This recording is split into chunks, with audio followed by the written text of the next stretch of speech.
Have you ever wondered about the environmental consequences of mining activities? This question is more pressing than ever as we continue to extract resources from the Earth's crust. Mining, an age-old practice, has profound impacts on our environment. One such impact is land degradation. Imagine once thriving landscapes turned into barren, lifeless zones, scarred by open pits and heaps of waste.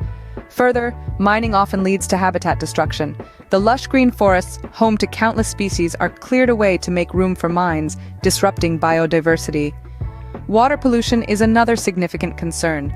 Chemicals used in mining seep into the groundwater, contaminating it and affecting both human and aquatic life.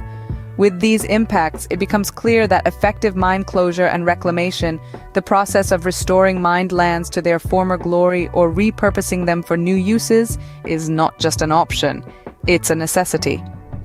The question then arises, how can we restore these mined lands effectively? Enter artificial intelligence, or AI, a promising tool for mine closure and reclamation. AI technology is changing the game. Its ability to process vast amounts of data quickly and accurately allows us to monitor environmental conditions in real time. This includes tracking soil composition, water quality, and vegetation growth, all crucial factors in successful mine reclamation. But it doesn't stop at monitoring.